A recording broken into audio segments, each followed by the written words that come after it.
Okay, very good morning to everyone. Hope you are well. Hope you enjoyed the FOMC from last night. That's going to be where we start the briefing, bit of a recap on what exactly happened. Going to talk a little bit about Brexit, of course, and then we're going to look at the calendar for the day ahead. One thing before I really get stuck into the news, and obviously Sam will come on and talk about charts afterwards, is cable's just come under some pressure here. Just really quickly just to say, because there's a piece of news that's just come out. Cable managing to break out of that kind of range that was price action sat really above the pivot level for the majority of the overnight Asia Pacific session. Bit of a rundown, a tweet out of the Telegraph citing a senior EU source last couple of minutes. EU27 will reject the June 30th extension date and insist on May 22nd to avoid EU Parliament election clash. And obviously we're going to talk about this a lot more, June 30th being the date of which Theresa May has requested upon only if her deal gets accepted by Parliament, of which Europe had previously said that they would accept. But before we really get stuck into that, obviously the biggest kind of reflection on market prices this morning ultimately is still the digestion of what happened with the Federal Reserve from last night. Yes, so as you can see, the euro-dollar pair still sharply higher. So again, this is more a pound reaction just now because euro-dollar really is not moving. The dollar index is up, but do bear in mind, step outside of short time frames and look at the bigger picture. The dollar got absolutely killed last night on the back of the Fed. So a little bit of natural retracement, I think, is probably warranted, just given the depths of how far the dollar fell last night on the kind of surprise out of the Fed. So euro-dollar still holding up. Obviously sterling's got other major considerations for the day ahead. Brexit, of course, the EU Council meeting happening in Brussels. Today it commences, and then you've got the Bank of England later. Otherwise, as you can see, what's quite interesting here, you've got gold still remaining very elevated, top right hand side. You can see the very explosive move we had on the back of the announcement. It kind of drifted back south toward close to the high that we had yesterday late morning, and then it's just pushed on through the Asia Pacific session. And then if you look at T-notes as well in the bottom right hand corner, we just bring that up, you can see quite a similar distinctive price pattern where, you know, a really explosive move to start, and we've held on to those gains. The one thing that hasn't mimicked that same price action or sustained at least the move has been that of equities. If you look across all major US futures, this was the initial move that we had, and as you would expect, a dovish surprise, equities markets should be supported. But what was quite interesting was once the press conference came out and once kind of the storm passed and people started to digest what exactly had happened, by the close of Wall Street last night, we had effectively reversed the entire move, and net to where we are trading at about 28, 23 this morning in the S&P future is exactly net neutral to where we were. So despite the rally that we had of a good 30 points or so, we've already given it back. Now, let's just discuss briefly what exactly it was that happened and why we had the response that we did in markets last night. So this was the main headline. So Federal Reserve Chairman Jerome Powell said that interest rates could be on hold for, quote, some time as global risks weigh on the economic outlook and inflation remains muted. Importantly, though, this was the part where obviously it starts to get a little bit more interesting. And this was the main thing that people were looking out for from an initial reaction point of view. And this really did ignite the quite aggressive reaction. And this was the shape of the trajectory of interest rates over time. And if you remember, the previous dot plot we were looking at yesterday, obviously that was back in December when they were issued, so it was inclusive of 2018. But the shape of the curve was much more, I guess, kind of pronounced, and it has become way more shallow. If anything, if I was to use my mouse as the kind of a pencil to draw, the previous shape of the curve was kind of like this. We were expecting something more like that, and we got something a little bit more flatter than that, i.e. the Fed. You know, I was going through the preview and myself, just like the majority of other analysts on Wall Street, was looking for a kind of more subtle move from two interest rate hikes or a pledge to do so for 2019, as they had previously stated, to move to 1 to keep kind of options on the table for the Fed. However, they went to 0, and that was the first kind of cue, if you like, for the initial trigger of the move. Also, I know these dots might not, still quite new to some of you. You might not be familiar with it in terms of mapping the dot structure, and what I mean by that is the spread between the top and the bottom, the most hawkish and the most dovish outlook. But what surprised me as well, and I thought was quite a telling dovish sign, is that actually the way that the dots, i.e. the Fed members, are quite clustered in their view, I thought was very telling as to that there is, it's quite a firm, nearly thorough, full stance of the central bank by all reserve districts, that they share this common view. The other part, of course, which was very important, was that of the balance sheet runoff. You remember yesterday I was talking a lot about the different ways of which they could have tackled this, whether it was to put a definitive end date, whether it was to put a definitive nominal kind of target in terms of value, like 3.75 trillion, up to which point that then would stop. Most people were probably looking at somewhere towards the end of the year for this to happen, just given the economic fragility, if you like, at the moment. Yes, markets have stabilized since the kind of crash, if you like, or mini one that we had at the end of last year. Markets are still quite sensitive to ongoing developments, particularly things like a trade war and still concerns about global growth. So actually, the fact that the officials last night decided to slow the drawdown of the US Central Bank's bond holdings starting in May, then to end them in September, that was a far earlier date than most of the bank research I was reading. It's quite explicit, and also the quicker that they stop that, well, then that's the more amount of QE that's still in the system, essentially. So not only are they getting quite dovish on the interest rate side, paring back their expectations, flattening out then the curve going forward, you're also getting this kind of dual mechanism of them holding back with being aggressive on quantitative tightening. Now, the thing that I think is interesting with equities, certainly T-notes, even as I'm speaking here in the top or bottom right-hand corner, T-notes are having another look at the intraday high that we had yesterday on the initial wake of the announcement. Gold as well, keep an eye on at the R1.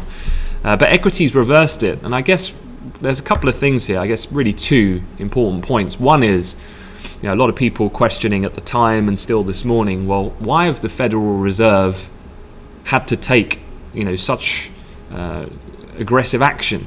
What is it that they're concerned about? How to go this far? You would think, well, are they panicked? Are they particularly pessimistic about the future?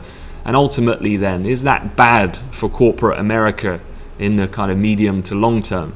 So after you get the initial kind of knee-jerk responsive monetary policy play, the realization comes in, and in actuality for corporates, it's not going to be a great environment, because by taking this action, the Fed are basically telling you that economic conditions are deteriorating, and this action is needed. So the second point is really the trade war, and ultimately that's a really big one. And let me just give you a quick flash update of what exactly is going on that side, because that is really important for the moment. And that in itself is also looking a little shaky at the moment. So that definitely supports the Treasury play and the gold move. But for equities, it's a little bit more testing, because this would affect corporate America in the sense that it could damage them through higher tariffs in retaliation from likes of China, Europe, and so on and so forth. And what's been happening, and it's covered this morning, is that Trump says he'll keep tariffs on China until he is sure Beijing is complying with any trade deal with the two nations reach. So where we were at before was we were making progress and so on. What's happened now is a breakdown really on two points again. One is China are pushing back on the very contentious issue about intellectual property, which is absolutely pivotal in regards to what the US want out of this deal.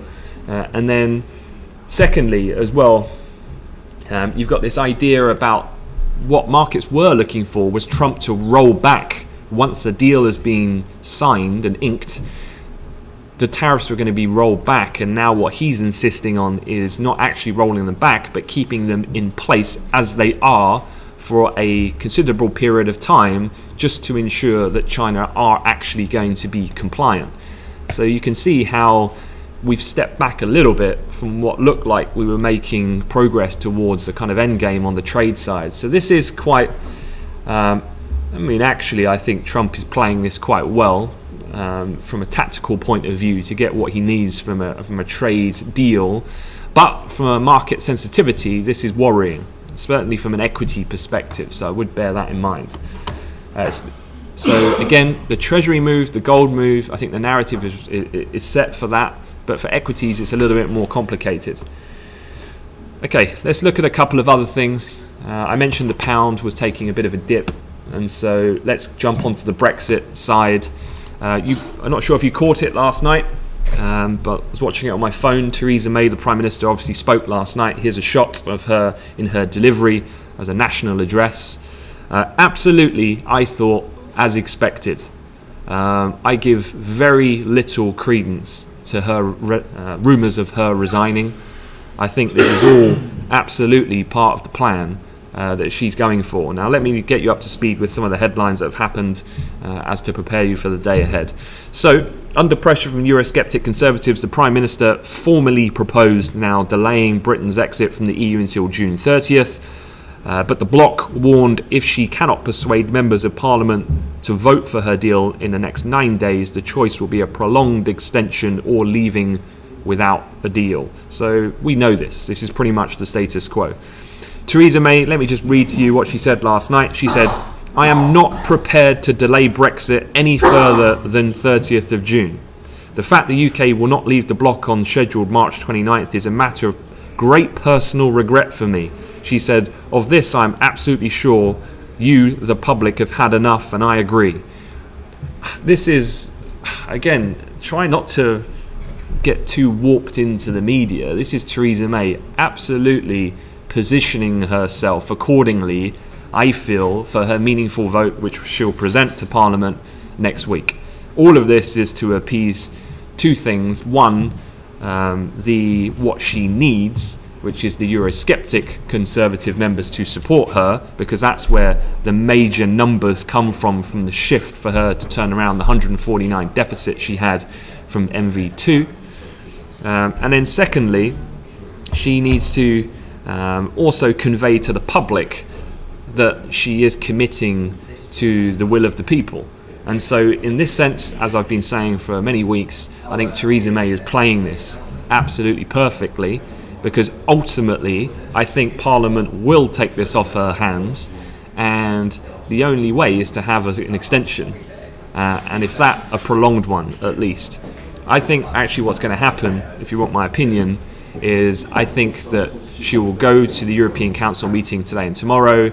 I think probably by the weekend, if not Monday, Europe might come back with a slight sweetener in order for her to bring it back to circumvent them, the Speaker's request that she needs to have a new deal to bring forward to be heard, debated and voted upon. And then at that point, I do think failing that, Europe will give an extension. Now, Europe have talked about behind the scenes potential an emergency summit, which they've yet to commit to on the March 28th. I actually think what might happen here is that Europe will grant an additional 2-week extension, taking us through to mid-April, because that's the definitive deadline for then, where UK needs to say whether or not they're going to participate in the parliamentary process in Europe that's going to be happening in the summer, and so they need to give that commitment by the 12th of April. I think then that gives Theresa May a little bit more time, and then at that point, that's the official, for me, D-Day of when Brexit, no deal or long extension will happen. Or obviously her deal could be accepted, which I think actually is the base case scenario for me. So I still think an orderly Brexit is the end outcome. I actually don't think it's going to happen. I actually think March 29th is a dead date, I think it has close to zero relevance now, because I think actually what's going to happen is we're going to go over that date, Europe will give another week or two, the meaningful vote will then be heard, and at that point I think all the politicians then will fall in line and she'll get the backing that she needs, and we'll have a technical extension. Some of the other things that are happening here, Conservatives upset as going back on her word. This is the Remainers within the Tory party. They see this, what she said last night, which obviously was very kind of pro-Brexit delivery of the kind of nation's vote. The Remainers getting upset because they feel as though she's going back on her word. She did actually say a few weeks ago that if she didn't have a deal by now, then she would request a long extension. So again, this is all Theresa May trying to manage the situation, and fair play to her. I think she's doing a good job of that. Jeremy Corbyn, the opposition leader, just so you're aware, he is also going to Brussels today to present his case for an alternative to May's plan. The government has promised MPs that it will put forward a motion in the House of Commons on Monday, which they can use to explore different models of Brexit, and a government official indicated a third vote on the Brexit deal may be heard on Tuesday or Wednesday next week. So obviously this is going down to that wire where it's probably going to be necessary that Europe are going to have another gathering the day before the March 29th deadline. Michel Barnier obviously doubling down on his insistence that basically a long extension could only be granted if there was a new major event in Britain. By that, Europe have always stood by the stance that means a new political direction under the kind of second referendum, new general election type of avenue. So yeah, that's where we're at this present point in time. One thing obviously to look at is the agenda. Let me just put this link into the chat room now. So this is the structure of the meetings that are taking place as part of the European Council. Let me just make this a bit bigger so you can see everything. So this is the chronological hour by hour schedule. So you can see actually today they don't start arriving until this afternoon. So we don't get down to the working dinner, which is when they start having working session. It's going to happen at 3:30. This is Brussels time. 7:30 is working dinner in the evening, and then tomorrow more working sessions, and then the actual press conference from the European Council President is going to happen about just after midday tomorrow. So definitely worth having all these noted down as additional time frames. Obviously, if you're execution of any trades within sterling, you need to be fully aware of when potential comments could be coming out. The other thing, of course, that's happening today are two things. Well, look, let me do this in the right order. Firstly, 9:30, you're going to get UK retail sales. Now, as you've seen with inflation data yesterday, it really is just a bit of a non-event, just given the context of this unprecedented era that we're in, with the deadline for Brexit just a couple of days away. So retail sales, I think, will probably follow a similar suit to what we had with CPI yesterday. We're not expecting really a great deal of sustained price action. That's not to say that markets might be responsive very quickly, but any move would likely be just a fast money, kind of speculative in-out type trade, if any at all. No one's going to want to sit in a position of any duration at this point, I think, with a greater risk of getting stopped out. This is the month-on-month retail sales performance of the UK, and you can see it's been quite jumpy as a data set. The expectation value, I mean, the previous was 1%. We're actually looking for a month-to-month reading today of minus 0.4%. So taking us back down to the numbers we were printing in September, October of last year, and obviously a back negative from the positive reading previous. The range that we have is minus 1.6 to plus 0.5. So plus 0.5 is really not too shocking looking at the data set. Minus 1.6 though, let's have a look. Last time we got down to minus 1.6 in UK retail sales. I mean, you've got to be looking at the depths of the initial post-EU referendum result. If not, then going back to 2013. So if you did want that more reactionary move with a little bit more force, you'd be wanting to see UK retail sales month to month come in lower than minus 1.6. If that did happen, looking at the fact that that cable's already been tracking lower this morning, well, definitely that low print that we had amid some of these rumours about May's resignation yesterday, I think you could definitely see that 132 challenged and even broken. You've got around there kind of a cluster, yesterday's low, the 32 handle, and 31.95 being the S1 level. Break of that might open up a little bit further weight on the downside, and then just bringing in the other price action, 31 handle, and then following it further down to the low point that we had back on the 12th would all be targets probably to be looking for. Bank of England, of course, that's the final thing on the docket for UK today. This obviously happening at midday, and I'm going to spend the grand total of about 20 seconds talking about this because it's most likely going to be an absolute non-event. We're looking for unanimous decision, 9-0 in the vote split. There's nothing interesting going to happen with interest rates or, I would say, commentary, because what can the Bank of England do at this point? Obviously, we're on the cusp of making a very important decision which will have an economic impact for sure about the medium-term horizon for how our economy can perform and subsequently the actions the bank will need to take. So at this point, this is absolutely just a wait and see. Obviously, you do get the minutes alongside the release with the Bank of England, and the one area that you need to be locking in on, if there's anything of interest, is about what is their view about Brexit and its repercussion on the UK economy. Final things to have a look at. This was, I know quite a few of you look at the Aussie currency. Australian dollar was up overnight. If you actually look at the Australian dollar, I mean, let's just quickly jump back to this. This is the dollar index from last night, and you can see here this is a longer trend line from the Dixie. This is the Bloomberg dollar spot index going back to April of last year. You can see at the fourth touch and the break catalyst being the Dovish Fed and the weakness of the dollar. We did break that, so obviously the Aussies had a dual fold supporting factor.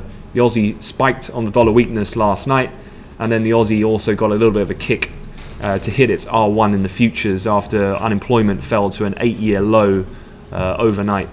Has pulled back a touch and now actually finding a bit of resistance at 71.71 in the futures, but just worth bearing in mind.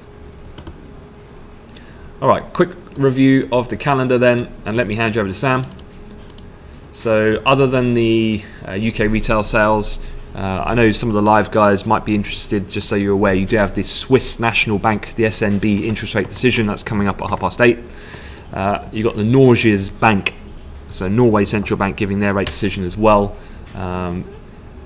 Looking further on into the afternoon, weekly jobless claims, Philly Fed, leading index from the US.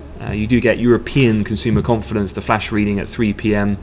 I would say maybe Philly Fed could be quite interesting given how weak some of those data points have been of late. So see whether or not there's been now a bit of a flatlining and bottoming out of the kind of rut of recent US economic data.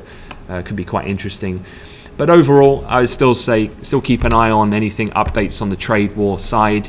That's still very important. Markets are still hypersensitive to developments on that front. And then you've got the EU Council meeting obviously taking place, so I'd be expecting more and more commentary in regard to potential outcomes, and obviously keeping an eye out for rumours around Theresa May and her deal going forward. All right, I'll leave you with that. Let me hand you over to Sam, and I wish you all a good day, and I'll see you in the chat room. Thanks very much.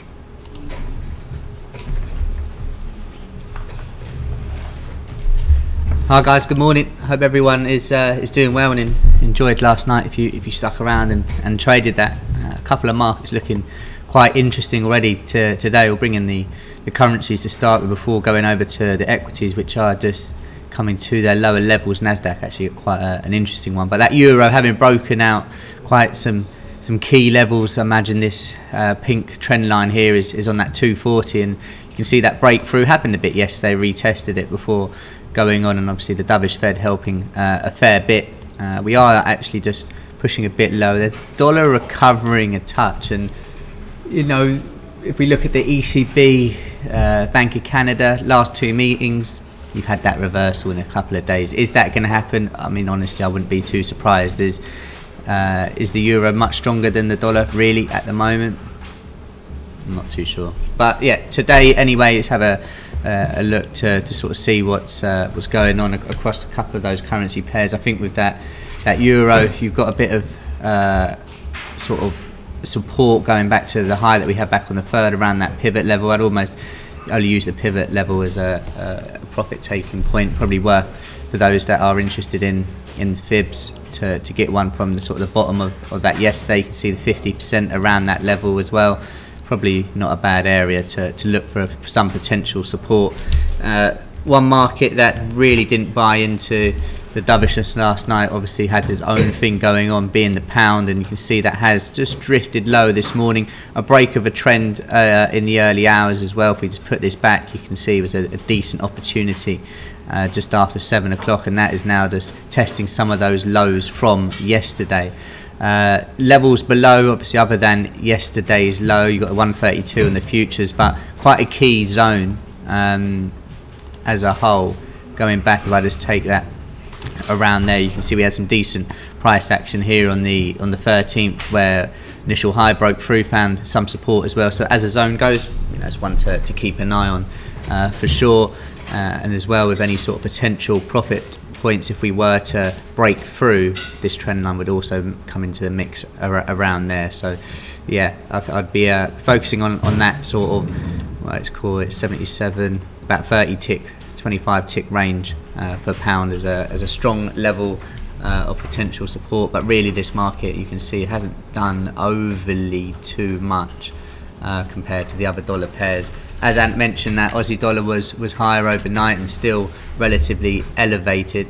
I think, looking at this, if you wanted to get a similar reaction to, say, the euro this morning, where it has come down, I mean, the low of the morning, 71.51, and if that was to go, you still probably want the previous high of last night to go as well at 71.58. And I think if that was to go, then you can get a bit more of a recovery down for sure.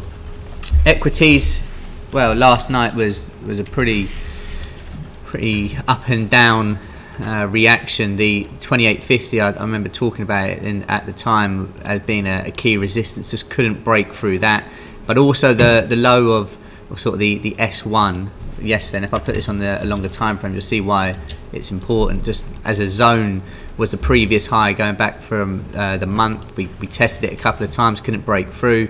And then we're sort of retesting that level to the downside now. So really important sort of little zone on the S&P that I'd be focusing on, especially where we sort of closed the day. We had a couple of times where we did test that lower part of it, 28.25, but only to reject it. But another test of this now, worth keeping an eye. I think if we were to close the day below that, then a bit of a drift down to sort of around the 2800 level, which I think would still be a good level of support. Wouldn't be too far-fetched. I think that could come relatively quickly.